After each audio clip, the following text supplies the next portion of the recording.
Hey, what's going on out there? I would like to welcome every single one of you over to Water Your Soil. So before I get into this video, I would like to say, if you're new around here, I have two rules over at this channel. The first rule is for you to always use your own discretion when it comes to credit cards and credit scores. The second rule, that's for you to verify everything that you learn, whether it's here on this channel, another channel, or anywhere. That should be a rule to life. So getting into the video, this video right here is my 600th video.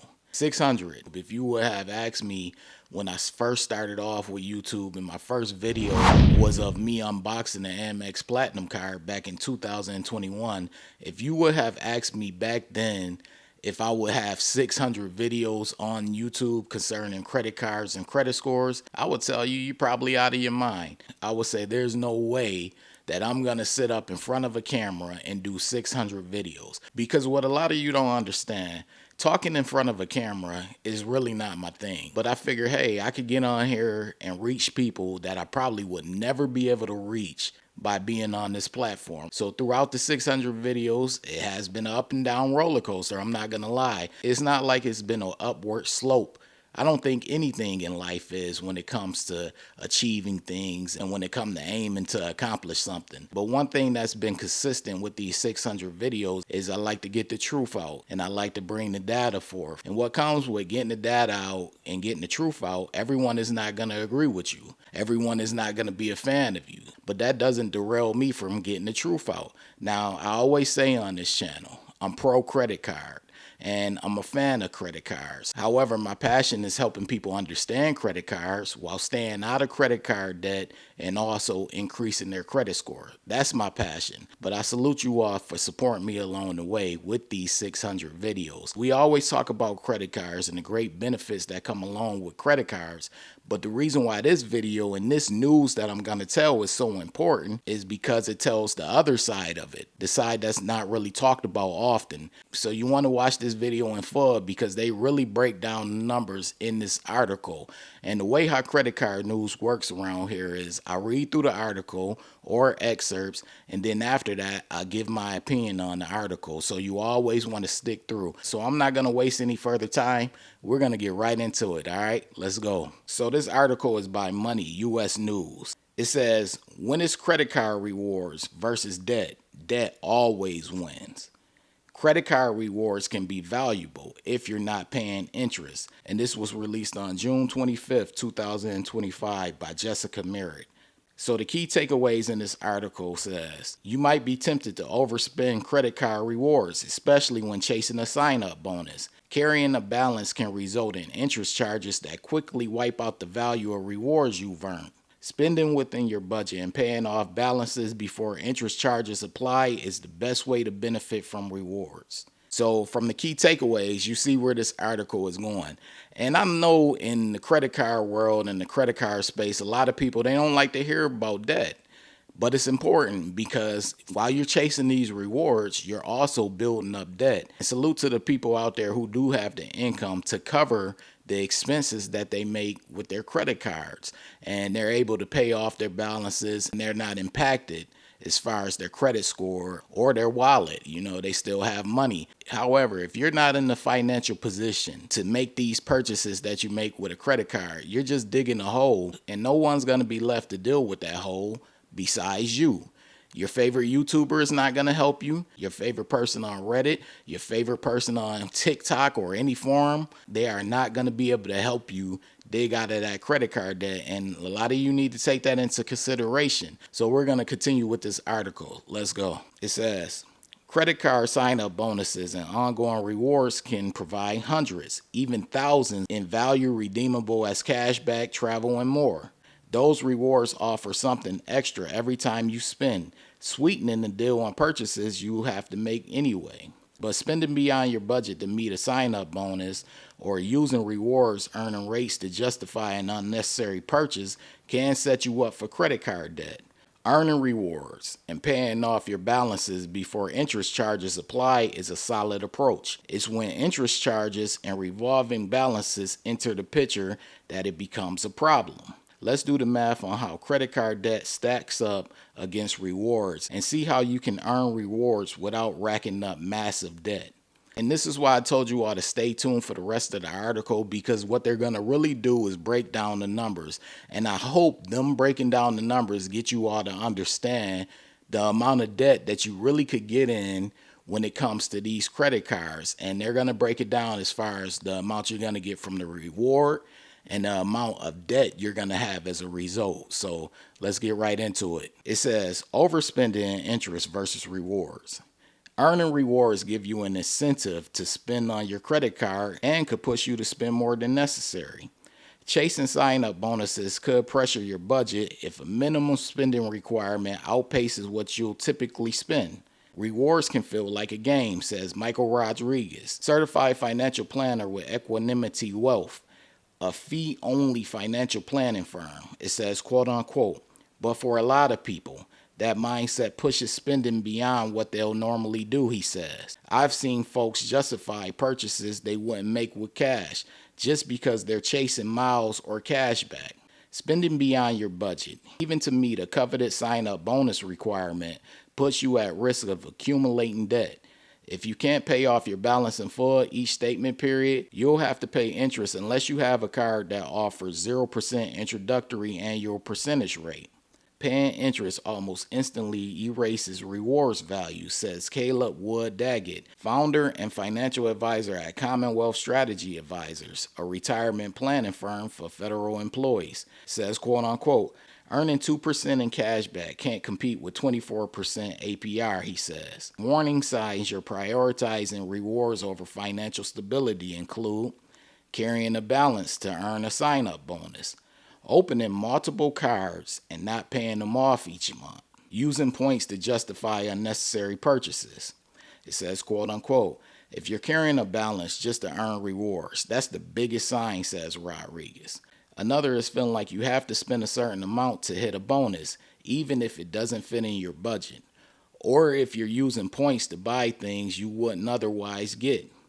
The reward should be a bonus, not a reason to overspend. Calculating rewards versus debt. Let's say you get a new Capital One Venture Rewards credit card. It earns 75,000 bonus miles once you spend $4,000 on purchases within the first 3 months from opening an unlimited 2 miles per dollar on every purchase. It has an annual fee of $95 and the APR is 19.99% to 29.24% variable based on your credit worthiness.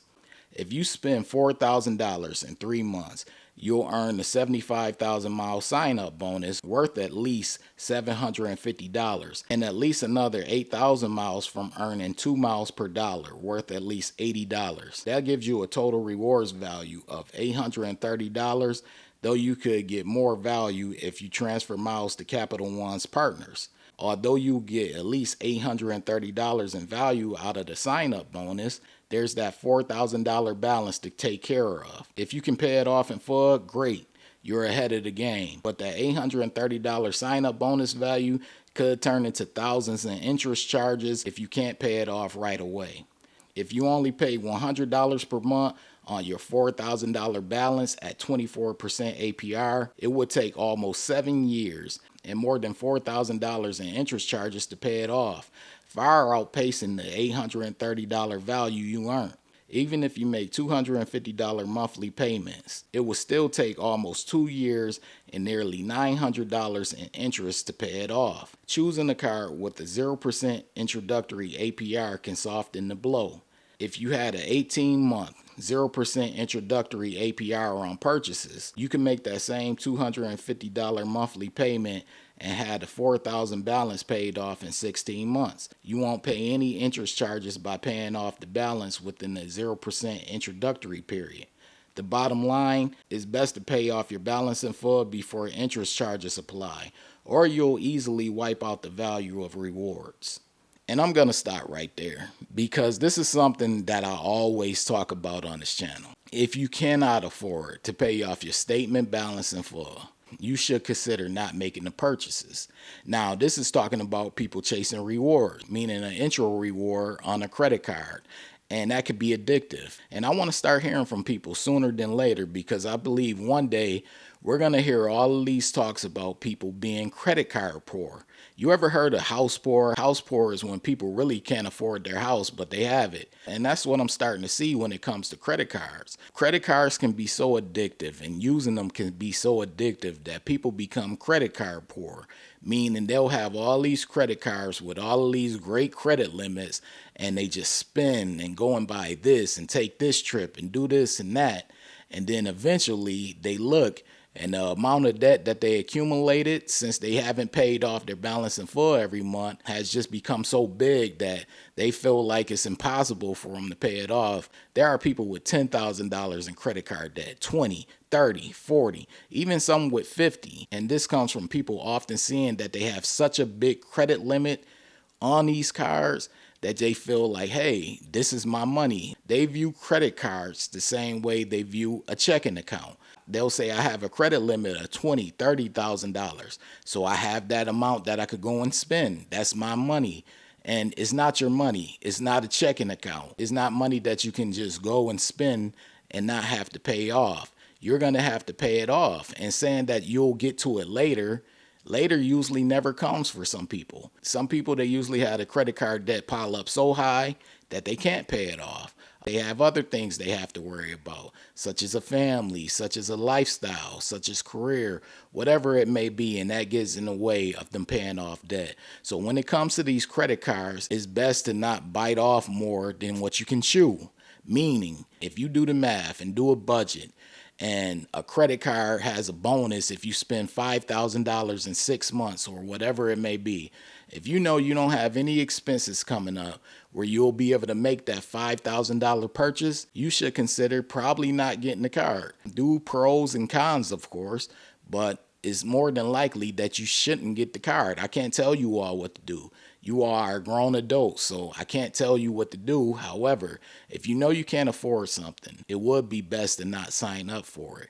And we're talking about credit cards. In my opinion, credit cards are dangerous because you see the numbers in this article of what the sign-up bonuses are and what the rewards are.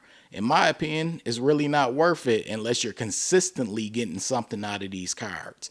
But a one-time bonus just to put yourself in $4,000, $5,000, $6,000, whatever it may be, dollars of debt, it's not worth it. And it's something that you all need to start considering because this is going to be a huge issue. And it's already something that's consistently talked about in the news, but it's going to be an even bigger issue in the next 5 years. And I expect to see credit card debt being so bad that it's going to impact this country on a massive level. So we want to be better with these credit cards. Pay off your statement balance in full if you can. Everyone can't do it. If you can't do it, you may want to consider not using the credit card.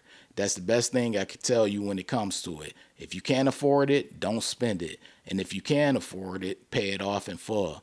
But anyways, I have an active poll on this channel that I want you all to participate. The way how you participate in my active poll is you click on my photo for this channel. It's going to take you to the home page to this channel. Once you're on the home page, you're going to see a section that says post. You're going to click on that post section. After you click on that post section, you're going to see my polls. You'll see my latest one as well as my previous ones. Be sure to participate in them. But anyways, if you're new around here and you're feeling the vibe, this is Water Your Soil. Be sure to hit the subscribe button, turn on all notifications. That way you don't miss a future video because I post often. That's clicking on that bell that you see and selecting all. Also, this goes to every single one of you, my subscribers included. Be sure to hit the like button. It literally takes 1 second. It lets the algorithm know you support this video and this channel. I appreciate every single one of you for watching. This is Water Your Soil, and I'm out. Hey, what's going on? This is Nell from Water Your Soil. So as someone who went from a 549 credit score all the way up to the 800s, I decided to share the same information that helped me go from poor credit to excellent credit. This book is titled Strategies to Master Credit. I put everything in this book, everything that helped me go from poor credit to excellent credit. All of the information is in this book. So I want you all to purchase this book. A lot of you have already purchased it, but it's available currently right now on Amazon.com and also MasterCreditBook.com. It's titled Strategies to Master Credit. You want this book. It has all the information needed in order for you to go from poor credit to excellent credit, or just simply maintain your good or excellent credit score. So get the book ASAP. And if you want something more in depth, you could take the course over at www.wateryoursoil.com. It's more in depth. There are actually chapters in this course, and it walks you through basically how FICO credit scores come about and how they're determined. And really, once you learn how FICO scores come about and the concept of credit scores, then you're pretty much on your way to either going from poor credit to good credit, or just maintaining a good or excellent credit score. So if you want something more in depth, I have the course over at www.wateryoursoil.com. All right.